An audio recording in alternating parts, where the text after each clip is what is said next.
নমস্কার বন্ধুরা, কেমন আছেন? আশা করি সকলে ভালোই আছেন। আমার মেয়ে আজকে চপস্টিক্স দিয়ে চাউমিন খাবে। সেই জন্যে চপস্টিক্সের কথা বলছিল বেশ কয়েকদিন ধরেই, বলতে পারেন যে বেশ কয়েক মাস ধরেই। তো যাই হোক, চপস্টিক্সের অর্ডার তো দেওয়া হয়েছে, সেটা আপনারা দেখেওছেন আমার ব্লগে। এবং আজকে সেই জন্যেই চাউমিন একেবারে খাবে চপস্টিক্স দিয়ে। প্রসঙ্গত বলে রাখি বন্ধুরা, এই ব্লগটা হচ্ছে রবিবারের সকালের ব্লগ। যেদিনকে আমাদের ব্রেকফাস্ট চাউমিন হয়েছিল এবং আমার মেয়ে খুব আনন্দ সহকারেই খেয়েছিল। চপস্টিক্স দিয়ে চাউমিন আমিও একবার খেয়েছিলাম, সে অনেক আগে। তো যাই হোক, মেয়েকে খেতে দেখে আমারও নিজের ছোটবেলাকার কথাটা আর কি মনে পড়ে গেল যে হ্যাঁ, আমিও এই সময় খেয়েছিলাম। তো যাই হোক, এবারে চলুন একটুখানি মুরগির মাংস রান্না করি। রবিবারের সকাল, রবিবারের দিন, মাংস তো হবেই। আমি একটুখানি অয়েললেস চিকেন রান্না করব আজকে। তেল খুব কমই দিয়েছি, মানে আগের দিন রাতের বেলা ম্যারিনেট করে মাংসটাকে রেখে দিয়েছিলাম ফ্রিজে, এবং এই ম্যারিনেট করার সময় 2 থেকে 3 চামচ দিয়েছিলাম তেল, সেটা খুবই সামান্য। তো এখন কড়াইয়ের মধ্যে দারচিনি আর জিরে দিয়ে দিয়েছি। তেলে দিইনি, এমনিই দিয়েছি, এটা আপনারা দেখতেই পেলেন। আপনারা তেল খেতে চাইলে তেলের মধ্যে দিতেই পারেন, কোনো অসুবিধা নেই। তো চলুন এবার একটুখানি কথা বলি সামনে এসে। আলাদা আলাদা করে করা সম্ভব না, আর বাচ্চাদের আলাদা আলাদা করে যদি আমি খাওয়াই না, তাহলে প্রত্যেক মুহূর্তে আমাকে আলাদা একটা অপশান রাখতে হবে। সব জায়গায় আমি সেই সুবিধাটা পাবো না। ওই জন্য ঘরের চা রান্না যেভাবে করে আমরা খাই, ওরটাও সেভাবে করেই করি, শুধু ঝালটা দিই না।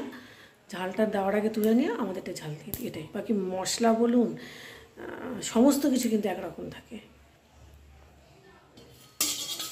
এটা শাঁকা হয়ে গেছে, ধোঁয়াও বেরিয়ে গেছে। এবারে আঁচটা কমিয়ে দেবো, কমিয়ে দিয়ে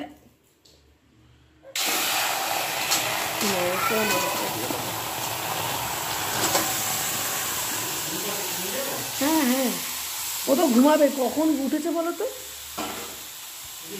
হ্যাঁ, নিয়ে যা, নিয়ে যাও। মনটাই ওখানে নিয়ে যাও, ওপরে মনটাই ওপরে আছে, নিয়ে যাও। হ্যাঁ, নাড়া কথা, ওটাও ভিডিও করে নিও যে নাড়া কথাতে যাচ্ছে।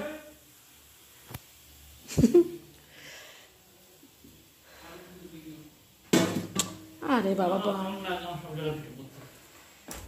এই দেখো আমার চার্জার ওখানে 5% ছিল, তুমি সেটাকে খুলে নিয়ে চার্জ করছো। আমারটা কোথায়? তুমি অন ব্লগিংয়ে আমার সঙ্গে ঝগড়া করছো। ও আমি এটা দিয়ে দেবো, আমি কাটবো না। তোমারটা ওটা উপরে। হ্যাঁ, এই তো তোমার চার্জার। চার্জার তো না, আমার ফোন কোথায়? আমি যাই না। আমার ফোন কি অন করো? যাই হোক, এবার আমি আলুগুলোও দিয়ে দেবো। মানে আমার ব্লগিং কত কিছু হয়ে গেল। বললাম না, কথাতে আছে ভিডিওটা করে আনো। আমি একজন ব্লগার, আমি সব কিছু ভিডিওই করবো। ঘরের ভিডিও তো সবসময় দিই। ব্যাস, হ্যালো। এবার এটা ভালো করে কষবে। ফ্রিজ থেকে বার করে রেখেছি, প্রায় 3-4 ঘন্টা হয়ে গেছে। তারপরে কিন্তু আমি এটা দিচ্ছি।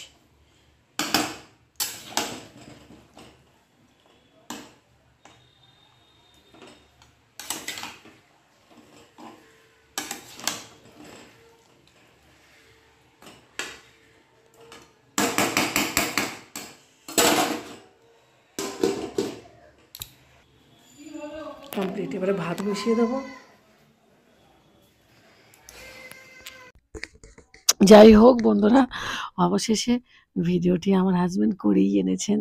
এবং আমার ছেলেকে দেখুন, ভদ্রলোক অতীব শান্ত হয়ে আয়নার দিকে তাকিয়ে চুপ করে বসে আছে।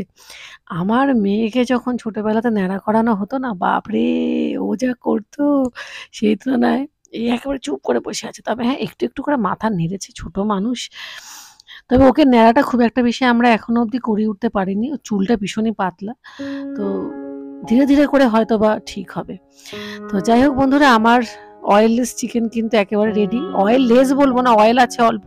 আর আমার ছেলেটা তুলে রেখেছি, মানে কষিয়ে নিয়ে তুলে রেখেছি ঝাল দেওয়ার আগে। ওটা কুকারে সিটি মারবো, তবে করেই আমাদের আজকে দুপুরের লাঞ্চ একদমই রেডি হয়ে যাবে। এদিকে চলুন আপনাদেরকে একটা সুন্দর জিনিস দেখাই। এই যে বিড়ালটি অতীব শান্ত মনে ঘুমোচ্ছে। যাই হোক, ও ঘুমাক, ওকে আর ডিস্টার্ব করব না। এদিকে আমারও আজকের দিনের ব্লগটা কিন্তু আমি এখানেই শেষ করছি। সবাই ভালো থাকবেন, সবাই সুস্থ থাকবেন, আর হ্যাঁ, অবশ্যই প্রার্থনা করবেন।